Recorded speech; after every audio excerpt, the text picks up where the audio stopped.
আবার গলাচিপা উপজেলা বিএনপির বড় একটা অংশই এখনো তারা জোটের প্রার্থী হিসেবে আমাকে সহযোগিতা করছে না। এলাকায় একটা উত্তপ্ত পরিস্থিতি সৃষ্টি করার চেষ্টা করে যাচ্ছেন। স্বাভাবিকভাবেই নিরাপত্তার শঙ্কায় আছি। তারপরেও দেশের স্বার্থে এই নির্বাচনকে উৎসবমুখর করার জন্য আমরা আমাদের ঝুঁকি নিয়েও নির্বাচনের মাঠে আছি।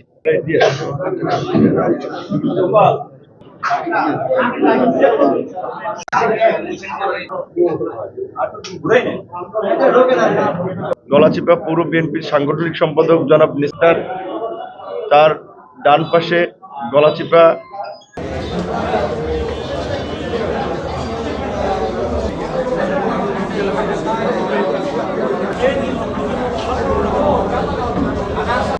আপনারা জানেন যে এই আসনে বিএনপি অফিসিয়ালি কোনো প্রার্থী দেয়নি, আমাকে ট্রাক মার্কার সমর্থন দিয়েছে। আমাকে বিএনপি সমর্থন দিলেও একদিকে যেমন বিএনপির বিভিন্ন পর্যায়ের সাবেক এবং বর্তমান কমিটির নেতৃবৃন্দ আমাকে সহযোগিতা করছে, দলীয় নির্দেশনা মেনে তারা আমার পক্ষে কাজ করছে।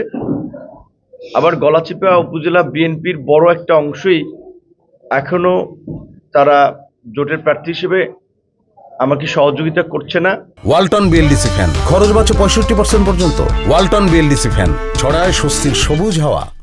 বরঞ্চ প্রতিনিয়ত প্রতি পদে পদেই তারা প্রতিবন্ধকতার সৃষ্টি করছে। 10 মিনিটেও কিছু রয়েছে, তো সেই বিষয়ে হয়তো বিএনপি অফিসিয়ালি বা দলগতভাবে তাদের বিরুদ্ধে ব্যবস্থা নিয়েছে, কমিটি বিলুপ্ত করেছে, আরও হয়তো ব্যবস্থা নেবে। আপনারা লক্ষ্য করেছেন যে মনোনয়ন দাখিলের পর থেকেই এই গলাচিপা 10 মিনায় যিনি বিএনপির নির্বাহী কমিটির সাবেক সদস্য ছিলেন তিনি এবং তার নেতাকর্মীরা, বিশেষ করে তার সাথে যারা কাজ করে, প্রতিনিয়তই আক্রমণাত্মক বক্তব্যের মাধ্যমে এলাকায় একটা উত্তপ্ত পরিস্থিতি সৃষ্টি করার চেষ্টা করে যাচ্ছেন।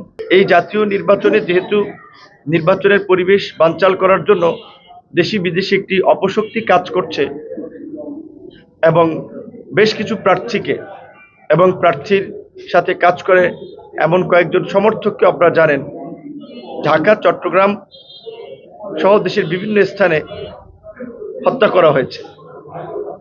এই পরিস্থিতিতে আমরাও একটা স্বাভাবিকভাবেই নিরাপত্তার শঙ্কায় আছি। তারপরেও দেশের স্বার্থে এই নির্বাচনকে উৎসবমুখর করার জন্য আমরা আমাদের ঝুঁকি নিয়েও নির্বাচনের মাঠে আছি। কারণ এই নির্বাচন বাংলাদেশের অস্তিত্বের সাথে জড়িত। এই নির্বাচন যদি সঠিক সময় না হয় বাংলাদেশে একটা বড় ধরনের বিপর্যয়ে পড়বে। তাই আমরা আমাদের জায়গা থেকে দায়িত্বশীল আচরণ করছি, আমরা অন্যদেরকেও সহনশীল হওয়ার আহ্বান জানাই। কিন্তু আমরা লক্ষ্য করেছি যে আমাদের যিনি স্বতন্ত্র প্রার্থী হয়েছেন তিনি উদ্দেশ্য প্রণোদিতভাবে বিভিন্ন ধরনের অশালীন এবং আক্রমণাত্মক বক্তব্য দেওয়ার মাধ্যমে তিনি আলোচনায় থাকতে চান এবং আমাদের নেতা কর্মীদেরকে বাড়ি বাড়ি গিয়ে হুমকি দেওয়া হচ্ছে। বাজার ঘাটে রাস্তাঘাটে দেখা হলে তাদের সাথে নানান ধরনের সংঘাত এবং ঝামেলা করা হচ্ছে।